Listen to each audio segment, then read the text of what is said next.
And what's your pleasure? From the Thomaston Place Auction Galleries in Thomaston, Maine, I'm Elizabeth McLeod with Auction Waves. 1,175 once, 100,175 twice. We all good? Sold.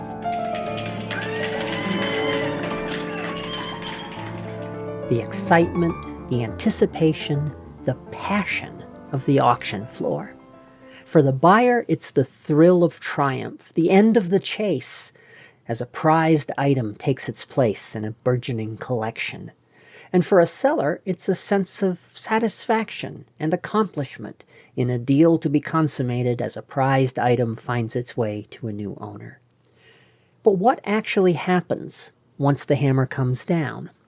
How does the payment pass from the buyer through the auction house to the seller? And what happens behind the scenes as the item moves onward to its new home? In this edition of Auction Waves, we'll explore the post-auction portion of the consignment story. But first, the latest auction news. 2 great auctions a week apart. That's April 2026 at Thomaston Place Auction Galleries, and preparations are in full force for these exciting sales. Our operations team is staging the gallery for both events, filling our display cases with rare and fascinating items. First up is our design and decor auction coming Friday, April 17th.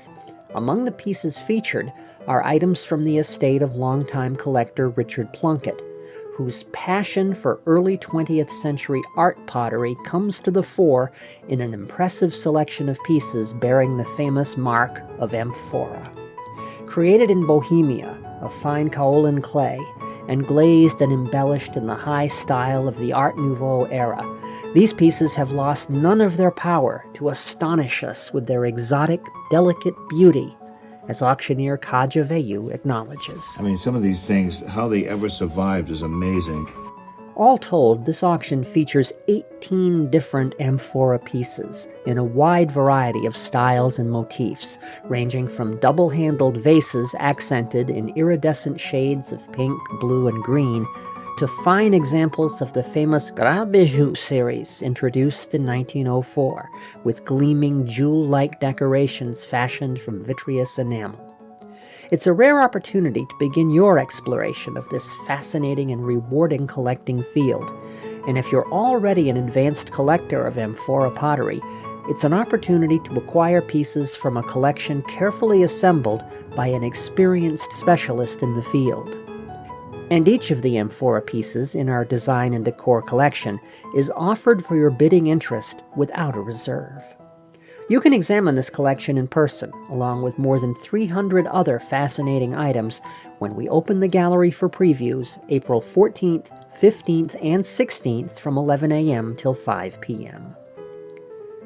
Friday, April 24th, our attention shifts to the spring jewelry auction, with over 300 exquisite lots of antique, vintage, and estate items for your consideration, extending from the Victorian era down to the present day.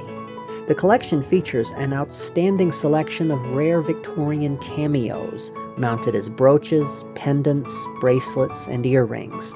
Several interesting pieces in vermeil, including a delightful gem-encrusted pendant brooch in the shape of a bon vivant frog, toasting you with a tiny martini as he dances around his umbrella. And we'll have an interesting collection of vintage mid-century sterling silver charm bracelets. With Mother's Day fast approaching, this auction presents an outstanding opportunity for gift giving, sure to please any mom. And in our next edition of Auction Waves, we'll welcome back Thomaston Place Auction Gallery's jewelry specialist, Sylvia Lee, for another rundown of her personal picks in this exciting jewelry event. Full catalog listings for the spring jewelry auction and our design and decor auction are available online at our website, thomastonauction.com. This is Auction Waves, and I'm Elizabeth McLeod. Behind every successful auction, there's a satisfied bidder and a satisfied consignor. And furnishing the bridge between them, the auction house connects seller and buyer for the mutual benefit of both. In our last edition of Auction Waves, we explored the process of how people with unique and valuable items to sell might best make the initial connection with Thomaston Place auction galleries and what they might expect as they move through the process of consigning their goods for sale. On today's program, we continue our look at that process by examining what happens on the day of the auction and in the aftermath. And returning to lead us on that journey, we welcome once again auctioneer and founder of the house, Kaja Veilleux. And to begin, Kaja, let's say I've gone through the whole pre-auction process. The paperwork's all signed, the items have been collected and cataloged and tagged and staged in the gallery. Should I, as the consigner, be there for the sale? A lot of people don't like to come to the auction because they're nervous about how things are going to go and all that stuff. But we've had some that have come to the auction that have been very surprised. One lady came in a free appraise day with a little penny bank that we estimated at $6,000 to $8,000. It brought $145,000. She was in the audience. We thought we were going to have to revive her. That's the kind of thing that where you feel like you made the right decision that day.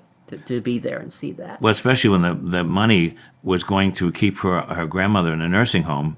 So we were all happy about it. That's the sort of story that, you hear a story like that. Or like the jewelry that we recently had come through. The charity that donated. It's the stories are as interesting as the pieces themselves. So what sort of, should I be worried about providing all of the paperwork for an item? Suppose I'm consigning a car, for example. What sort of paperwork would I want to include on? Well, we need to make sure it's paid for, and we need to have a title because we have to transfer the car title to the new purchaser once they paid for it. Then they have to do the regular thing, just register, sales tax, and all that kind of stuff on their own. So it's important to have any kind of paperwork that goes with your item should be in our hands here. Especially if you have something that has historical provenance, where it came from down through the lineage of the family or the estate. It adds to the value historically and also gives confidence to the new buyer. And the more exciting the story, the more attention it's going to get when people hear about it, read about it, learn about it. Absolutely. Sometimes it adds 10 to 20% to the value of the object. What if I don't attend the auction? How will I know if my item has sold? Well, before the auction, you get a pre-sale notice with a list of your items with the description and the estimates. Those are sent out before the auctions for our clients to review. You don't come to the auction, you don't need to come to the auction, but we're always welcome. But after the auction, you'll get an after-sale notice which says which things were sold, how much they sold for, and how much you're going to get in a check, less the commission. And when will I get my check? 45 days. The standard procedure in the industry for companies this large, Sotheby's, Christie's, and all the others, is 45 days. The reason it takes 45 days is because you have people bidding from all over the world. You have to make sure the check's clear, the wire transfers come through, and the deal is consummated. And then the paperwork is finished and the check goes out. Exactly. Well, what happens if, and this hopefully doesn't happen very often, but what if my item doesn't sell? What happens then? You have two options. In our contract, it says if it's a valuable item with a reserve and it doesn't sell, you can take it back, or we can continue to try and sell it until we turn it into finances for both parties. So would that be in the very next auction, or would we want to wait a bit? We usually give it at least one session rest so it has a fresher outlook when it's offered the second or third time. And it's crazy. Sometimes you'll offer something one time, it doesn't sell. Second time, it doesn't sell. The third time, it goes crazy and brings 3 times what it should have. It's all about who's paying attention that particular day, really. And the ebb and flow of the market can change. Oh, absolutely. At any time. Absolutely. If I decide that I want some of my unsold items returned, what would I do? How would I arrange for that? Well, we do not physically return things ourselves. We usually have, if they're small things, people come pick them up. And if they're large things, then they have to arrange for a mover or a shipper to bring them back to their residence or wherever they are. But that would be done, and they would get their items back. Exactly. If some of them sell and some of them don't, do I have to wait until all of my items are sold before the deal is finished? Nope. We pay, if each auction gets paid out 45 days from the sale, the other things would be put into another auction Sometimes there's things of lesser value, and they go in one of our smaller sales. The valuable things always go in our 4 big $1 million sales each year. And we also do specialty sales. We do specialty sales. We have a jewelry sale coming up in April. We have the Plunkett Estate coming up in April. And we have our sister company, Thomas Vintage Accents, is having online sales. So we're a busy company. There's always a sale coming up, and that's important for consigners and bidders to keep in mind. If they miss something, there's always something just ahead. If I have questions after the sale on any point, how should I bring that to the house's attention? Well, if it's something about pricing, then they'd have to speak to me. If it's a question of logistics or something, they can speak to our logistics department. If it has to be if it's about finance, they talk to our financial division. And I think that people may not realize just how big an organization we have here. We have all of these separate departments. We do. And there's always somebody able and willing to talk with you. We have over 20 employees with specific expertise in different fields, in marketing and management, in marketing and finance and cataloging and photography and shipping. And we have, as I said, we have over 20 employees now. Let's talk a little bit about shipping. How is that arranged? Would I need to hire a truck to come get my things, or how would that work? Well, the smaller things, if you desire them shipped, we have our own shipping division. And we decided to do that because we were trying to use other shippers, and they were so inept doing the work that we built our own shipping division, which is very expensive to do. But the clients are so happy now because their things arrive unbroken and for much less money than we were paying outsiders. The big things have to be third-party deliveries. So then we give out the names of people that we would think would be adequate to do the job.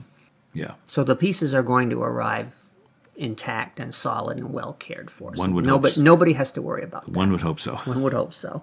Well, I notice I get a lot of things in the mail, and I look at the packages that go out of here, and I am astounded at how well packaged they are. Oh, yeah. They're just beautiful, works of beauty just to see one.